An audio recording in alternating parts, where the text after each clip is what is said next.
कैसे हैं दोस्तों। उम्मीद करते हैं आप अपने आप को एक बेहतरीन इंसान में बदल रहे होंगे।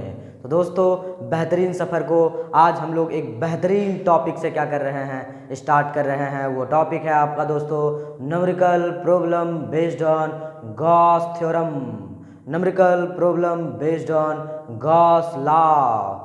गाउस के लॉ पर, गाउस के थ्योरम पर आधारित न्यूमेरिकल प्रॉब्लम का आनंद, एक ग्रेट जर्नी हम लोग क्या करने जा रहे हैं, स्टार्ट करने जा रहे हैं दोस्तों। इसीलिए आपके बिना समय को गवाए सीधा हम लोग चलते हैं बोर्ड पर और देखते हैं कि सबसे पहले शॉर्ट में कि गॉस थ्योरम क्या है, मैं आपको एक रिवीजन के तौर पर बता दे रहा हूँ, और दूसरा उस पर बेस्ड पूछे जाने वाले न्यूमेरिकल्स पर। तो देखते हैं दोस्तों क्या काम कर रहा होता है। सबसे पहले गॉस थ्योरम।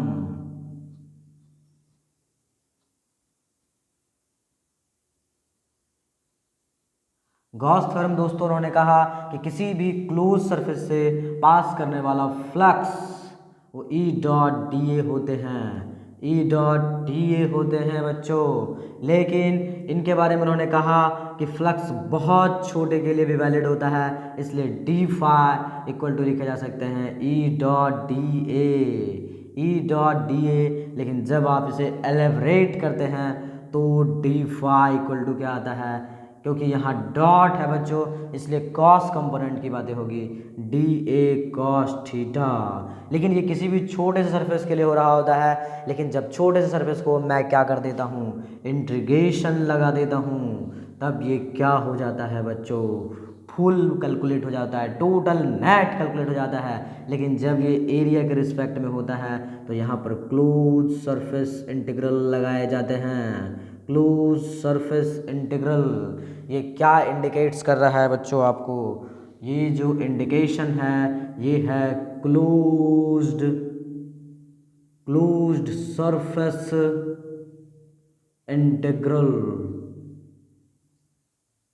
इंटीग्रल्स है बच्चों, ये सरफेस के रिस्पेक्ट में क्या किए गए हैं, इंटीग्रेट किए गए हैं, इसलिए ये फाइनल फंक्शन क्या आते हैं, फाई नेट इक्वल टू आ जाते हैं बच्चों ई डॉट डी ए का क्लोज सरफेस इंटीग्रल, और विकन से ई डी ए कॉस थीटा का क्लोज सरफेस इंटीग्रल। लेकिन बच्चों आपको एक बात हमेशा जहन में होना चाहिए कि गॉस लॉ किसी भी सरफेस के लिए वैलिड है, किसी भी क्लोज सरफेस के लिए वैलिड है। एनी क्लोज्ड सरफेस, किसी भी तरह का क्लोज सरफेस के लिए क्या है, वैलिड है बच्चों। मीन्स मैं आपको इसके सवाल के सफ़र पर लेके चलता हूँ, जिससे आपका सारा प्रॉब्लम्स क्या हो जाएंगे, दूर हो जाएंगे। फ्लक्स बराबर ऐसे लिखे गए हैं, लेकिन गॉस ने इन्हें और ईजीएस्ट वे में करके दिया लोगों को। वो क्या था, मैं आपको दिखलाता हूँ। वो था कि फ्लक्स जो है आप जिसकी बातें कर रहे हैं, ई नेट जो है वो भले ही ई डॉट डी ए का क्लोज सरफेस इंटीग्रल हो, बट वो और ईजीएस्ट फॉर्म में हमेशा पाए गए Q enclose by epsilon zero, Q enclose by epsilon zero बच्चों। इसलिए आप जो फ्लक्स की बातें कर रहे होते हैं वो डायरेक्ट हम लोग इस फंक्शन से यूज करेंगे। वो क्या होगा, Q enclose by epsilon zero, या Q enclose by epsilon zero. Most important result है बच्चों, क्या, Q in by epsilon zero किसी भी क्लोज सरफेस से पास करने वाला जो फ्लक्स होता है वो कितना हो रहे होते हैं, Q in by epsilon zero. इसी रिजल्ट को जो है हम लोग क्या करेंगे, electric field intensity and flux को कैलकुलेशन में क्या करूँगा, इस्तेमाल करूँगा। तो देखते हैं कैसे इसका इस्तेमाल किए जा रहे होते हैं। पहला सवाल दोस्तों आपके स्क्रीन पर वो क्या है, देखिए क्या है। मान लिया कि ये हमारे पास क्या है, एक स्फीयर है। क्या है बच्चों, एक स्फीयर है। इस स्फीयर के अंदर एक Q1 चार्ज रखे गए हैं और बाहर Q2 चार्ज रखे गए हैं। दोनों इन नेचर में पॉजिटिव है। तो इस गॉसियन सरफेस मीन्स इस स्फेरिकल सरफेस से कितना फ्लक्स पास कर रहा है, इसे मैं कैलकुलेट करना चाहता हूँ तो फ्लक्स बराबर बच्चों क्या मैंने आपको सिखाया हूँ according to Gauss theorem, Q in by epsilon zero. बताइए इसके अंदर Q1 है या Q2 है? आपका जवाब होगा Q1 है ओनली, इसलिए यहाँ पे आप लिखेंगे Q1 बाय एप्सिलॉन ज़ीरो। इतना इजी सवाल बच्चों आपके मेन में कभी कभी पूछ लिए जा रहे होते हैं। Q2 का कोई रिस्पॉन्सिबिलिटी नहीं है, ऑप्शन आपको दिए जाएंगे Q1 by epsilon not, Q2 by epsilon not, Q1 minus Q2 by epsilon not, Q1 plus Q2 by epsilon not. But आपका कलम कहाँ चलना चाहिए? Q1 बाय एप्सिलॉन ज़ीरो पर चलना चाहिए। दूसरा सवाल दोस्तों मैं आपके लिए साथ लेके चलता हूँ, वो क्या है आप देखिएगा। मान लिया कि अगेन एक स्फेरिकल सरफेस है और इसके अंदर एक प्लस Q1 है और एक क्या है प्लस Q2 है और बाहर माइनस Q3 है। और आपसे पूछ दूं कि इस सरफेस से कितना फ्लक्स पास कर रहा है, तो आपका जवाब होना चाहिए क्या फ्लक्स नेट होगा? जल्दी से बताओ क्या रूल कहता है? Q in by epsilon zero कहता है। हाँ, तो क्यू इस स्फेरिकल सरफेस के अंदर कितने चार्ज पाए जा रहे हैं? Only and only Q1 and Q2, only and only Q1 and Q2 है। ये तो बाहर में है बच्चों, तो क्या होगा Q1 plus Q2 divided by epsilon zero. क्या यही हमारा फ्लक्स नेट होगा? बिल्कुल होगा बच्चों। और कुछ सवाल लेते हैं। ज़रूरी नहीं है कि वो स्फेरिकल बॉडी के अंदर वो हो सकता है किसी ऑर्बिटरी शेप में भी पाया जा सकता है। जब वो किसी ऑर्बिटरी शेप में भी पाया जाए तो भी क्या आपको परेशान होने की ज़रूरत है? नहीं। वो कैसे देखिएगा। मान लेता हूँ कि ऑर्बिटरी शेप में क्या है क्लोज सरफेस है, यहाँ पर minus Q1 plus Q2 minus Q3 surface है, अब बाहर में क्या है प्लस Q4 है। आपसे कह देगा कि बताओ इस क्लोज सरफेस से कितने फ्लक्स पास कर रहे हैं, तो आपका जवाब होना चाहिए बच्चों Q in by epsilon zero होता है। Q इन कितना है with respect to sine, Q1 minus में प्लस Q2 माइनस क्या Q3 divided by epsilon zero का ही नेट फ्लक्स होगा। क्या आप फ्लक्स वन लाइन लिखने के लिए सीख पा रहे हैं या नहीं? बिल्कुल सीख पा रहे होंगे मैं उम्मीद करता हूं दोस्तों, क्योंकि जैसे आप फ्लक्स को कैलकुलेट करना सीखते हैं मैं आपको थोड़ा सा एक स्टैंडर्ड प्रॉब्लम कराने जा रहा हूं। और बैटरी के लिए भी यही है, सिलेंड्रिकल्स के लिए भी यही है। कोई भी सरफेस बच्चों मान लिया कि जो है ना एक क्या है एक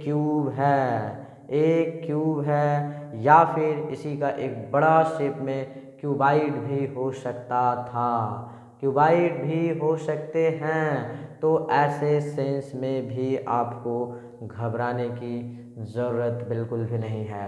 क्या ये स्फेरिकल भी हो सकता है? हो सकता है। क्या ये सिलेंड्रिकल भी हो सकता है? बिल्कुल हो सकता है। इसके अंदर यदि कोई Q1 रखे हुए हैं तो फ्लक्स हमेशा कितना पास करेगा? Q बाय एप्सिलॉन ज़ीरो ही पास करेंगे या नहीं करेंगे? बिल्कुल करेंगे। क्या गॉस आपको यही समझा रहे हैं? बिल्कुल समझा रहे हैं। और वेक्टर शेप एनी शेप किसी भी शेप के लिए गॉस थ्योरम क्या है वैलिड है, लेकिन सुविधा के लिए हम लोग किसका इस्तेमाल कर लिया करते हैं स्फेरिकल बॉडी का। That's all. दूसरी बातें मैं आपसे करता हूँ।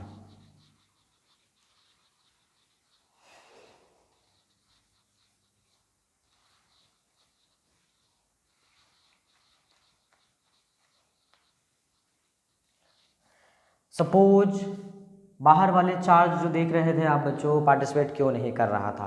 यहाँ पर मैंने एक प्लस चार्ज ले लिया।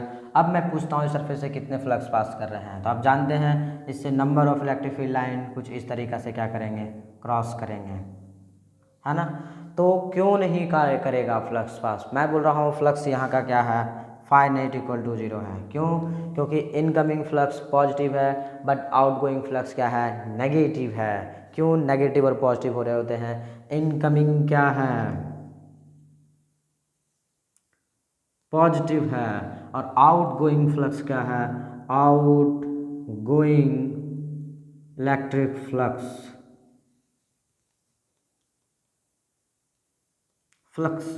क्या है बच्चों नेगेटिव है। कैसे?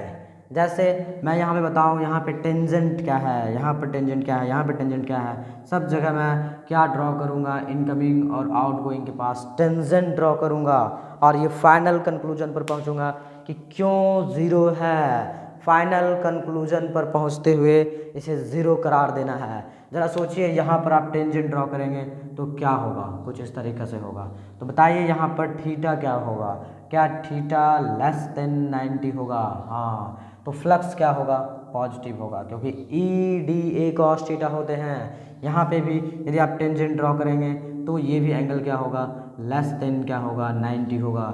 यहाँ पे भी यदि आप क्या करेंगे, टेंजेंट ड्रॉ करोगे तो यहाँ पे देखिए क्या हो रहा है, यहाँ पे टेंजेंट थोड़ा सा क्या होगा, ग्रेटर देन होगा, तो कुछ नेगेटिव्स हो जाते हैं, कुछ पॉजिटिव्स हो जाएंगे। बेसिकली वेरिएशन कर रहे होते हैं, लेकिन आइडियली क्या कर रहा होता है, इस तरह के फंक्शन को डिनोट कर। जैसे यहाँ पे मैं बात करूँ, यहाँ पे देखिएगा क्या होगा, यहाँ पे थीटा क्या होगा, ग्रेटर देन 90 होगा, तो फ्लक्स क्या हो जाएगा, नेगेटिव हो जाएगा बच्चों।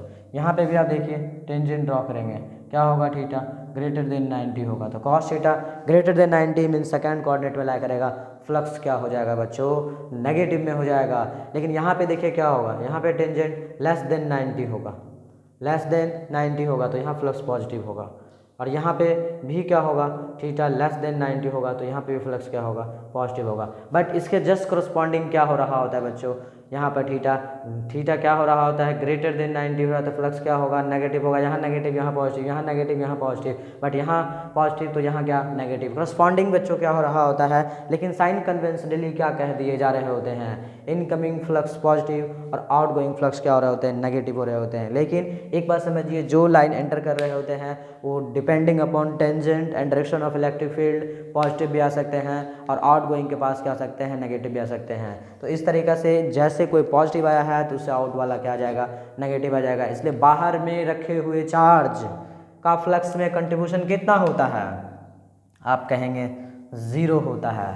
आप क्या कहेंगे बच्चों, ज़ीरो होते हैं। कब कहेंगे कि वो ज़ीरो होते हैं, जब कोई भी क्लोज सरफेस के बाहर क्यू कहीं भी रखा हो तो वो फ्लक्स में बिल्कुल भी पार्टिसिपेट नहीं करते हैं, वो बिल्कुल भी पार्टिसिपेट नहीं करते हैं। जब वो बिल्कुल भी पार्टिसिपेट नहीं करते हैं तो क्या फ्लक्स में उसका कंट्रीब्यूशन होगा, ऑब्वियस है कि उसका फ्लक्स में कंट्रीब्यूशन नहीं होगा।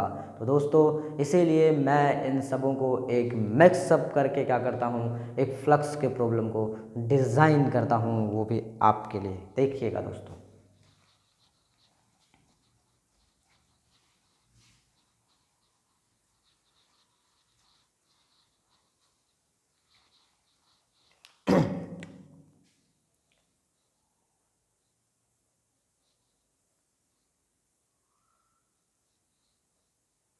एक क्यूब है बच्चों,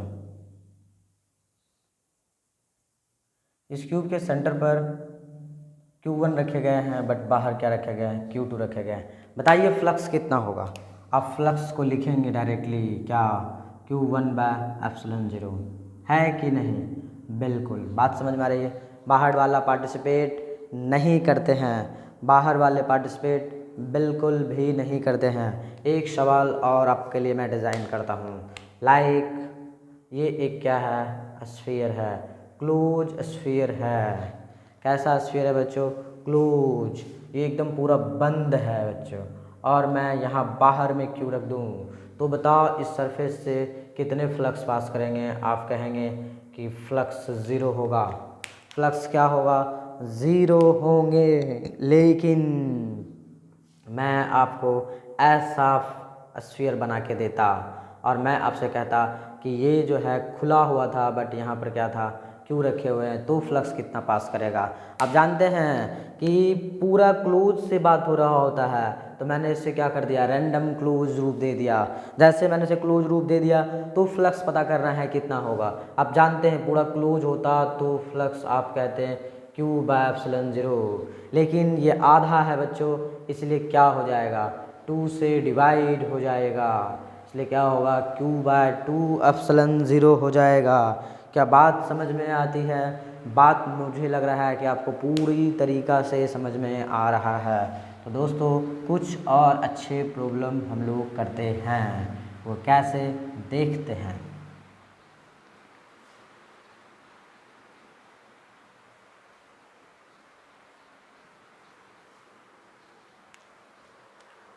दोस्तों देखते हैं, एक क्यूब है,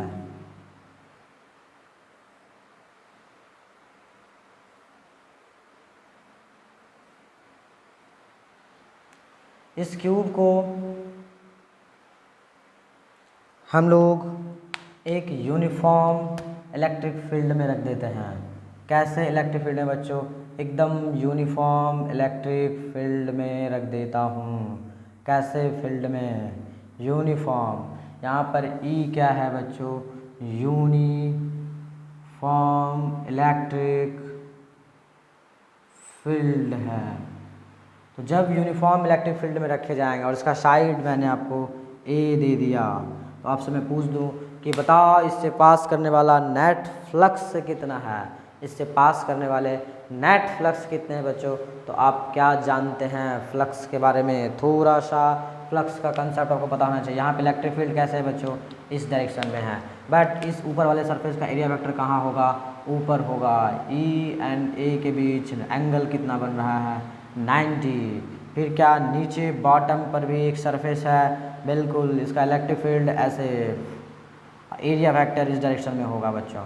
थीटा बताओ 90, तो फ्लक्स कितना? 0। यहाँ भी फ्लक्स कितना? 0। क्या एक टॉप एंड बॉटम की बातें हो चुकी है? बिल्कुल हो चुकी है।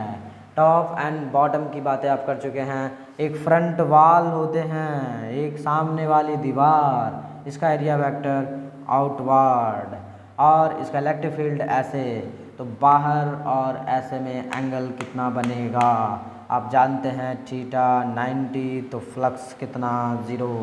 क्या एक अंदर वाला होगा दीवार? बिल्कुल होगा अंदर वाला दीवार बच्चों। क्या क्रॉस होगा? बिल्कुल। ये और इलेक्ट्रिक फील्ड ये है, तो भी थीटा कितना बन रहा है? 90 मीन्स फ्लक्स कितना हो रहा है? 0 हो रहा है बच्चों। क्या बात समझ में आती है? बिल्कुल समझ में आ रहा होगा। लेकिन एक चीज़ बचता है बच्चों, यहाँ पर जो आप दीवार देख रहे हैं, इसका इलेक्ट्रिक फील्ड भी इधर होगा, एरिया वेक्टर भी इधर भी होगा, तो फ्लक्स क्या होगा? ई ए स्क्वायर होगा, क्योंकि थीटा कितना होगा बच्चों? 0 होगा। लेकिन जब यहाँ पे बात करेंगे तो यहाँ पर एरिया वेक्टर ऐसे होगा, इलेक्ट्रिक फील्ड ऐसे होगा, मीन्स थीटा 180 होगा, और यहाँ पे जब आप फ्लक्स कैलकुलेट करेंगे तो ई ए स्क्वायर नेगेटिव में होगा। मीन्स फाइनली जब आप पूरा नेट फ्लक्स लिखेंगे तो वो क्या होगा? ई ए स्क्वायर माइनस ई ए स्क्वायर, मीन्स फाइनली 0 होगा बच्चों। क्या बात समझ में आता है? यूनिफॉर्म इलेक्ट्रिक फील्ड में किसी भी बॉडी को, क्लोज बॉडी को यदि आप रखते हैं तो net electric flux of the system कितना हो जाएंगे? 0 हो जाएंगे। Net electric flux of the system बच्चों कितना हो जाएगा? 0 हो जाएगा। देखते हैं कुछ और इसी से थोड़ा सा एक स्टैंडर्ड प्रॉब्लम, जिसमें हो सकता है कि इलेक्ट्रिक फील्ड इंटेंसिटी कांस्टेंट ना हो करके वेरी कर रहा हो। इलेक्ट्रिक फील्ड इंटेंसिटी कांस्टेंट ना हो करके क्या कर रहा हो? वेरी कर रहा हो। तो वैसे सिचुएशंस में कैसे आप इलेक्ट्रिक फ्लक्स का कैलकुलेशन करेंगे? वैसे सिचुएशन में कैसे आप इलेक्ट्रिक फ्लक्स को कैलकुलेट करेंगे, उसका मैं बातें करने जा रहा हूँ। देखिएगा बच्चों कैसे।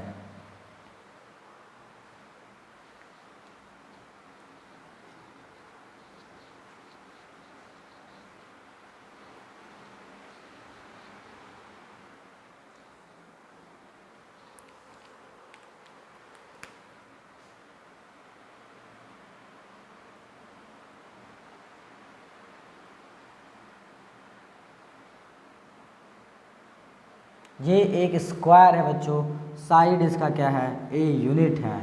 इसे यूनिफॉर्म इलेक्ट्रिक फील्ड में ना रख करके एक वेरिएबल इलेक्ट्रिक फील्ड में रखा गया।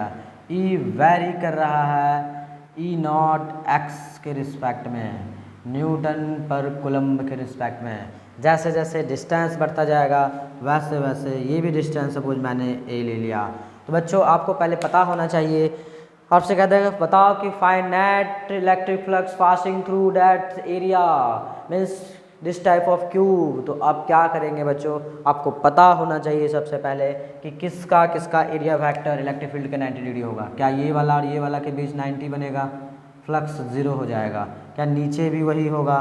बिल्कुल। थीटा कितना हो जाएगा? ये इलेक्ट्रिक फील्ड और इसका area vector 90, flux 0, flux zero. क्या बात समझ में आता है? बिल्कुल। क्या ये वाला जो आप सरफेस देख रहे हैं, क्या इससे भी फ्लक्स क्या हो जाएगा? ज़ीरो, क्योंकि dot and electric field intensity का डायरेक्शन के बीच एंगल 90 डिग्री, फ्लक्स ज़ीरो। क्या इसके साथ भी वही कहानी होना है? बिल्कुल। क्रॉस मीन्स क्या है? Area vector and electric field intensity. Again angle कितना बनेगा? 90 बनेगा, फ्लक्स ज़ीरो है। बचेगा कौन सा बच्चे? केवल ये बचेगा और एक ये फंक्शन बचेगा। तो चलिए देखते हैं, इसके वजह से बताइए बच्चों क्या होगा? इलेक्ट्रिक फील्ड का डायरेक्शन इधर होगा, लेकिन कितना होगा वो? ई एक्स के रिस्पेक्ट में वेरी कर रहा है, तो ई नॉट एक्स, बस एक्स यहाँ से यहाँ तक कितना है? 2a है। क्या इलेक्ट्रिक फील्ड होगा? बट एरिया इसका कितना होगा बच्चों? वो a स्क्वायर होगा। थीटा कितना होगा? 0 होगा, इसलिए फ्लक्स कितना होगा? ई ए कॉस थीटा मीन्स ई होगा, ए होगा, E means E not 2a और a square means 2 E not a cube होगा बच्चों। क्या ये पहला फ्लक्स पता चलता है? बिल्कुल पता चलता है। तो क्या मैं इसका भी एरिया वेक्टर ले लूँ इधर और इलेक्ट्रिक फील्ड इंटेंसिटी इधर? बताइए क्या होगा? थीटा तो 180 होगा, 180 होगा क्या? हाँ, तो फ्लक्स बताओ कितना होगा? 5 बराबर आप जानते हैं ई ए कॉस थीटा, ई बराबर ई इंटू ए ही होगा, मीन्स ई नॉट इंटू ए होगा बच्चों। यहाँ पर भी ई नॉट का फंक्शन होगा। अब बताओ ए का वैल्यू कितना होगा? ए स्क्वायर, क्योंकि इसका सेक्शन स्क्वायर वाला है। कॉस 180 मीन्स -1, इसलिए minus E naught a cube. क्या ये फाई 2 आ गया? हाँ। लेकिन बच्चों क्या फाई एक स्केलर फिजिकल क्वांटिटी है? हाँ, तो उसका नेट साइन के साथ बातें होती है, means phi 1 plus phi 2। Phi 1 का value 2 E naught a cube, लेकिन वो नेगेटिव साइन में है, इसलिए negative E naught a cube होगा। Means finally E naught a cube जो है नेट फ्लक्स ऑफ द क्या होगा? सिस्टम होगा बच्चों। मेरा कहने का मतलब है कि जब आप इस सवाल के पहले जो आप न्यूमेरिकल्स किए थे उसमें क्या कंडीशन अप्लाई हुआ था? उसमें कंडीशन अप्लाई हुआ था बच्चों, वो कंडीशन था कि जब फ्लक्स आपके क्या थे, कोई भी बॉडी आपके यूनिफॉर्म इलेक्ट्रिक फील्ड में था तो इलेक्ट्रिक फ्लक्स नेट कितना हो रहा था? 0 हो रहा था। कोई चार्ज यदि आउटसाइड द बॉडी था तो भी इलेक्ट्रिक फ्लक्स कितना हो रहा था? 0 हो रहा था। लेकिन जब आप एक वेरिएबल इलेक्ट्रिक फील्ड में किसी भी क्लोज बॉडी को रखते हैं तो क्या फ्लक्स 0 होगा? नहीं 0 होगा, क्योंकि इलेक्ट्रिक फील्ड अलग अलग सरफेसेस के लिए क्या हो जाएंगे? अलग अलग हो जाएंगे। दूसरी बात है कि इलेक्ट्रिक फील्ड वेरी कर रहा हो, यूनिफॉर्म हो, लेकिन यदि एंगल 90 डिग्री होगा तो क्या हर समय हर वक्त इलेक्ट्रिक फ्लक्स क्या हो जाएगा? 0 हो जाएगा, क्योंकि 90 डिग्री पर cos component means cos theta के वैल्यू ही 0 होते हैं, इसलिए ओवरऑल पूरे फंक्शन को क्या कर दे रहा होता है? 0 कर दे रहा होता है।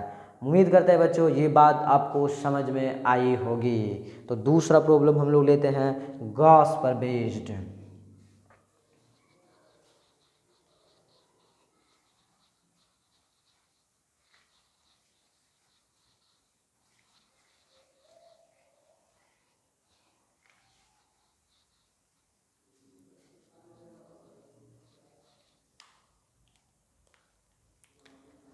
सपोज मैंने एक डिस्क लिया। क्या लिया बच्चों? एक डिस्क लिया जिसका रेडियस r है। इस r रेडियस पर x डिस्टेंस दूर जो है हमने क्या किया? एक चार्ज रख दिया प्लस Q और पूछ दिया कि इस डिस्क से बताओ कितना फ्लक्स पास कर रहा होगा। तो आपको दोस्तों क्या करना चाहिए इसको बनाने के लिए? इस डिस्क से कितना फ्लक्स पास कर रहा होगा? सवाल ये है, इस डिस्क से कितना फ्लक्स पास कर रहा होगा? नेट सवाल ये है बच्चों। तो क्या मैं इसे 0 कर दूं? नहीं, आप इसे 0 नहीं कर सकते हैं। तो कैसे बनाते हैं इस सवाल को सीखिएगा बच्चों। मैं R पे जाके एक DR का रिंग का क्या ले लूँगा? एक स्ट्रिप लूँगा। R पे जाके DR थिकनेस का एक सर्कुलर रिंग वाला स्ट्रिप लिया, क्योंकि यही किसी भी डिस्क का कॉमन फिगर होता है। डिस्क बनते कैसे हैं बच्चों? छोटे छोटे छोटे छोटे छोटे रिंग से बनते हैं। इस डिस्टेंस पर मैं सबसे पहले क्या लिखूंगा? Electric field intensity means D E लिखूंगा। वो कितना होगा ज़रा बताओ? वो होगा के होगा, क्यू होगा, अपॉन आर स्क्वायर होगा। आप ज़रा सोचो, ये 90 डिग्री होगा और ये बेस होगा बच्चों, परपेंडिकुलर और बेस, तो हाइपोटेनस कितना होगा? X square R square root में होगा। होगा या नहीं होगा? बिल्कुल होगा, बट आप उसका स्क्वायर करेंगे के क्यू अपॉन आर स्क्वायर तो रूट हट जाएगा, यहाँ आएगा X square plus R square. क्या इलेक्ट्रिक फील्ड इंटेंसिटी हो जाता है? बिल्कुल हो जाता है। लेकिन फ्लक्स को कैलकुलेट करने के लिए कुछ छोटे से सरफेस का क्या ज़रूरी होता है? एरिया वेक्टर्स ज़रूरी होते हैं। तो मैं इसका सबसे पहले एरिया वेक्टर लेता हूँ, मीन्स डी ए। क्या इस डायरेक्शन में होगा? हाँ। वो कितना होगा? सबसे पहले उसका लेंथ लिखो 2 पाई आर, उसका विड्थ से गुना करो, लेंथ इंटू विड्थ, क्या हो जाता है? एरिया हो जाता है। क्या डी ए निकल चुका है? हाँ। लेकिन इन दोनों के बीच एंगल कितना बन रहा है? थीटा बन रहा है। तो आप यदि छोटा सा फ्लक्स लिखना चाहते हैं, जिसको मैं डी फाई नाम देता हूँ, क्या नाम देता हूँ? डी फाई नाम, वो क्या होगा? E dot D A. E dot D A बच्चों मीन्स क्या? E D A cos theta. अब बताओ ई का वैल्यू के है, क्यू है, divided by X square plus R square. D A का value 2 pi R into D R. Cos theta का value बताओ बच्चों कितना है? क्या यहाँ पर एक ट्रायंगल भी थीटा है, तो क्या ये भी क्या होगा? थीटा होगा। होगा या नहीं होगा? बिल्कुल होगा। तो ये बताओ, इस ट्रायंगल में कॉस थीटा क्या होगा? बी अपॉन एच होगा, मीन्स एक्स अपॉन समथिंग। क्या होगा? एक्स बाय कितना होगा? X square plus R square root में होगा। क्या बात भेजा में घुस रहा है? बिल्कुल घुसना चाहिए। तो ज़रा सोचो, यहाँ पर क्या होगा? के होगा, क्यू होगा, यहाँ 2 pi X R into D R divided by X square plus R square. क्या यहाँ पावर 1 है, यहाँ हाफ है, तो कितना होगा? 3/2 होगा। लेकिन बच्चों सोचो, क्या ये पूरा फ्लक्स है कि केवल एक छोटे से रिंग की वजह से फ्लक्स पास कर रहा है? एकदम छोटे से वजह से पास कर रहा है। तो क्या ऐसे ऐसे छोटे छोटे छोटे छोटे छोटे छोटे छोटे छोटे छोटे छोटे छोटे क्या होंगे? रिंग्स होंगे। सबसे फ्लक्स छोटे, सबसे फ्लक्स क्या कर रहे होंगे? पास कर रहे होंगे। बट सबका डायरेक्शंस क्या होगा बच्चों? स्केलर होगा। वो स्केलर है, इसका डायरेक्शन का तो बात ही छोड़ दो, वो सब क्या है? स्केलर है। तो क्या सीधा ऐड हो जाएंगे? हाँ। और जब वो ऐड हो जाएंगे तो किसका ज़रूरत पड़ेगा? इंटीग्रेशन का ज़रूरत पड़ेगा। किसका ज़रूरत पड़ेगा बच्चों? इंटीग्रेशन का नीड होगा। तो मैं क्या कर देता हूँ यहाँ पर? इंटीग्रेशन कर देता हूँ। दोनों तरफ इंटीग्रेशन करने पर मुझे क्या मिलेगा? अब ज़रा बताओ, क्या ये फाई में बदल जाएगा? क्लियर, फाई में बदल जाएगा। अब ज़रा सोचो बच्चों, कांस्टेंट बाहर, के क्यू 2 पाई एक्स बचेगा कितना? आर इंटू डी आर का integration divided by X square R square पे पावर 3/2 होगा या नहीं होगा? बिल्कुल होगा बच्चों। तो देखते हैं कैसे इसका इंटीग्रेशन करे जाएंगे। लेकिन यहाँ पर छोटा सा एक चुन्नू मुन्नू सा मैथमेटिक्स आया है, इसीलिए मैं यहाँ पर आपको छोटा सा मैथमेटिक्स सिखाता हूँ। क्या आया है वो? लेट करना पड़ता है इस तरह के फंक्शन के लिए बच्चों। क्या X square plus R square equal to T square, zoom कर लिया। Differentiate both side with respect to R, क्योंकि वेरिएबल क्या है बच्चों? यहाँ पर आर है। मैं आर के रिस्पेक्ट में इस फंक्शन को दोनों तरफ डिफ्रेंशिएट करता हूँ। क्या होगा? 0 होगा। क्यों? क्योंकि एक्स कांस्टेंट होगा। कहीं पे भी बात करेंगे एक्स हमेशा क्या होगा? कांस्टेंट होगा, इसलिए 0। इसका डिफ्रेंशिएशन रिस्पेक्ट टू कितना बच्चों? आर, 2r होगा। लेकिन जब इसे इधर लोगे तो क्या होगा? dr से मल्टीप्लाई होगा, इसका 2t इंटू dt होगा। 2 कैंसल होगा। r into D R equal to t into dt हो रहे हैं। तो क्या आप r इंटू डी आर के जगह पर क्या रख सकते हैं? t into D T. तो चलते हैं दोस्तों रखने के लिए। क्या है ये? k है, फाइनली q है और 2πx इसके जगह पर t into D T divided by, ये पूरा अजम्पशन कितना किया गया है, आप देखिए कितना किया गया है, X square plus R square equal to T square assume किए गए हैं। तो यहाँ पर मैं टी स्क्वायर रखूँगा, लेकिन यहाँ पर पहले से ही टी पे पावर 3/2 है, इसलिए 2 कैंसिल, इसलिए टी क्यूब होगा और टी कैंसिल होके यहाँ स्क्वायर हो जाएगा। बात समझ में आता है बच्चों? बिल्कुल समझ में आना चाहिए। तो मैं आपको थोड़ा सा यहाँ लेके आता हूँ। बताइए फ्लक्स बराबर 2π, सॉरी दोस्तों, कितना है, k है, q है, 2πx है और finally integration 1/t² into D T का। क्या बात यही होना है? बिल्कुल, लेकिन लिमिट चेंज होगा बच्चों, क्योंकि जब t के r के फंक्शन से, क्योंकि यहाँ पर लिमिट 0 से r तक चलता, लेकिन यहाँ पर लिमिट किसका चलता बच्चों, यहाँ पे भी 0 से r तक चलता, क्योंकि r के रिस्पेक्ट में डिफरेंशिएट कर रहे, इंटीग्रेट कर रहे थे।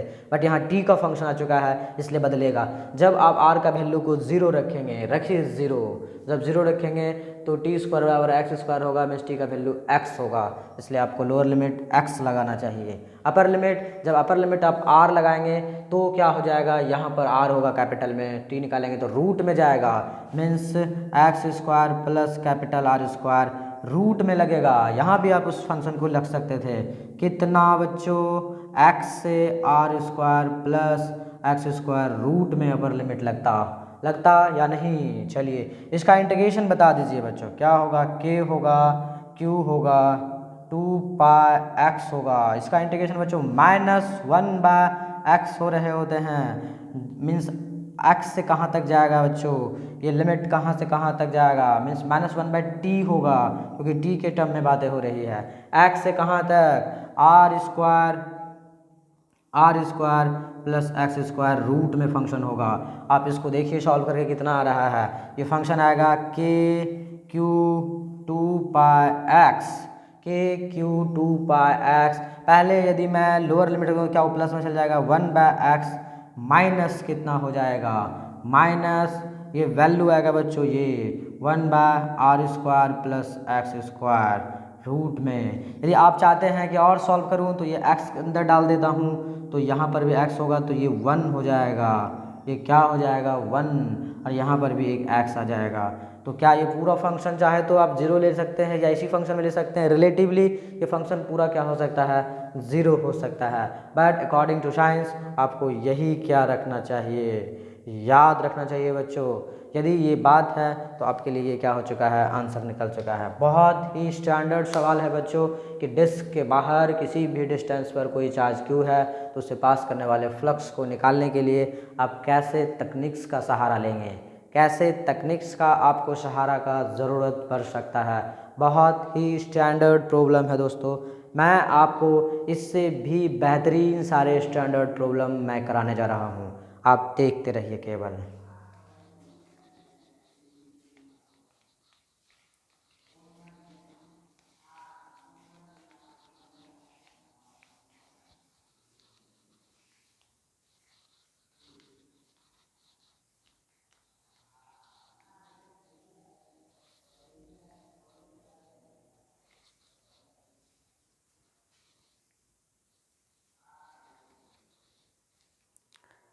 एक सवाल दोस्तों आपके लिए बहुत स्टैंडर्ड,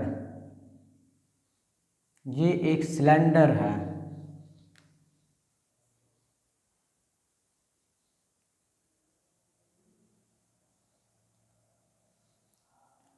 सिलेंडर पर क्यू चार्ज रख दिए गए हैं और मैं पूछूं find out the value of net flux passing through the curved area. Curve area से मैं पूछ रहा हूँ बच्चों 2πr/h से कितना फ्लक्स पास करेगा, उसकी वैल्यू मैं आपसे कैलकुलेट करने कह रहा हूँ। आप कैसे कैलकुलेट करेंगे, इसके लिए भी बच्चों क्या करना पड़ेगा, आपको x पे जाके dx का एक सर्कुलर स्ट्रिप लेना पड़ेगा, dx का एक क्या लेना पड़ेगा, स्ट्रिप लेना पड़ेगा बच्चों, dx का। और यहाँ पर यदि आप लिखना चाहते हैं इसके वजह से electric field intensity means DE वो कितना होगा, के होगा, क्यू होगा और आर स्क्वायर होगा। ये तो कैपिटल आर है बच्चों। सिलेंडर का रेडियस कितना होगा, R square plus X square root में होगा, बट उसका आप स्क्वायर करेंगे।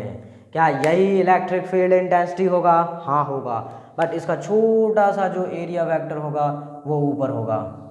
होगा या नहीं? बिल्कुल। बस वो डी होगा कितना, आप जानते हैं 2πr into D x. 2πr into क्या होगा बच्चों, डी एक्स होगा।